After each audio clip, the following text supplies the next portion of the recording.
Today's lesson. Your markers for success aren't necessarily the same as everyone else's, so you've got to take feedback with a grain of salt. Story 1. April 12th, 2011. I was in a commercial for a public library program because I had a friend whose mother was a librarian.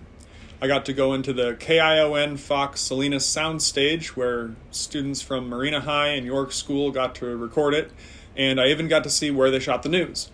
I remember being seen as one of the more experienced people on camera there that day, so I recorded my part first, and I was proud of it. I've always been grateful to my friend for getting me that opportunity. The commercial screened at a local Cinemark movie theater for a couple months, and so a lot of my friends saw it.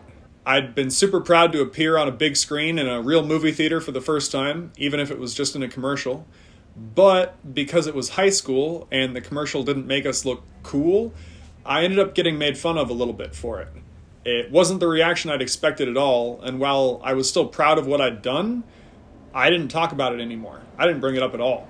This was my first indicator that the markers for success in my mind were not necessarily the same as everyone else's. That's not to say that one person's version of success is right or wrong, but rather to acknowledge that in pursuit of your goals and dreams, you might make moves that look differently to you than to the outside world. Don't let it get to you. Keep doing what you need to do to reach your goal, but be open to learning about new ways to reach that goal as long as it's coming from a trusted, reliable source. Fun fact 1. That friend that got me the role in this commercial, well, I actually went to prom with her in April 2010, and then in April 2011, I went to prom with that same friend's foreign exchange student that was living with them, and 10 days after that, all three of us were in that commercial together. So I hope it wasn't awkward. I don't remember the details of that day anymore, but there were no hard feelings at all, so it worked out one way or another. Fun fact number 2. We tried to get a photo of the A-Type 5 at each of those proms as well, but one of the 5 doesn't like cramped party environments, so we got a photo of the 4 of us that we could. Somehow we ended up with exactly one good photo and one funny photo from 2010, and one good photo and one funny photo from 2011 without really meaning to. In 2012, I don't think we managed to get a serious photo. Story 2. That's right, we have a second story this time. I had another experience that reinforced that same lesson within 6 months or less. So from spring into summer of 2011, we tried to remake Ninja vs. Samurai after I took the first season of classes at the Horror Motion Picture Conservatory. We were motivated to make something with the knowledge we'd gotten from the film school, and so we decided to try again. Now, for us, our remake was a huge step up.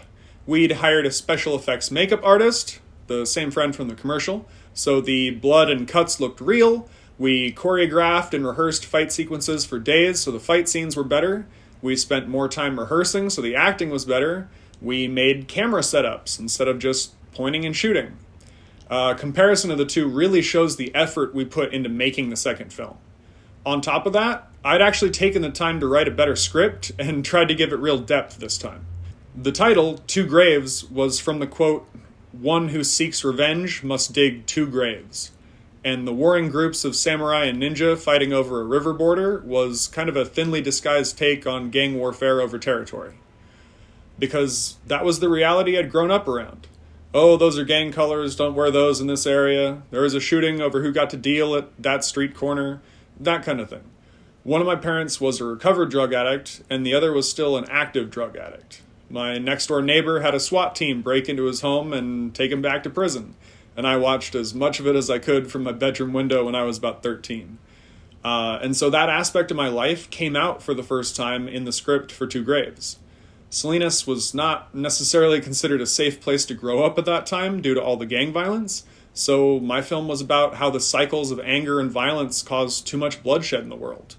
And I felt great about making it and getting that message out there and showing people that it's the wrong choice and what can happen if you do choose revenge and violence. I was in high school back then, and I still had high hopes of changing the world by slipping in education through entertainment, sharing stories that taught lessons. Maybe not much has changed.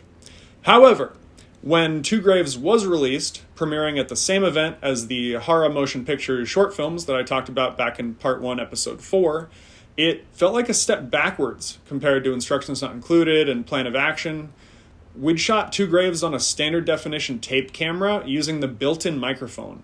So quality-wise, it still looked and sounded a little rough compared to the horror films. Everything was better than the previous version of Ninja vs. Samurai, by far in some areas, but to me, it still felt like an amateur production when compared to the other films it screened alongside. The only way to actually know just how far we'd come was to already have seen the original Ninja vs. Samurai, and not many people had that context. So this reinforced the idea that what I'd thought of as success on my own wasn't necessarily seen as success by the world around me. What do you do with that information? I see three main options. 1, you can try to be seen as successful to others. 2, you can try to feel successful to yourself. Or 3, you can try to do things that feel fulfilling and rewarding to you, and also are seen as good signs of success to others. But those situations can be hard to find. Personally, I try not to let it bother me. In the eyes of a major studio executive, I've probably never been successful. In the eyes of some of the students I've taught, I've probably been very successful. Everyone's view of success is based on the environment they were born into and where they come from. A greedy billionaire might see your biggest success as chump change, but will it feel like chump change to you if it pays off your debts?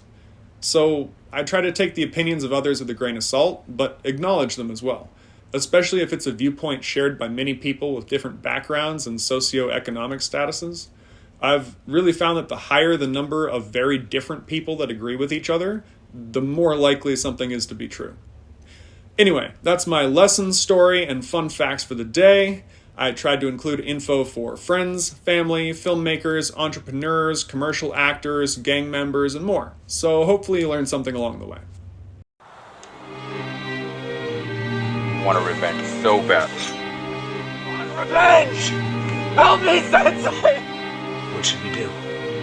We'll train harder than ever. One way or another, this will be the end of you. You're right. This will be the end of me.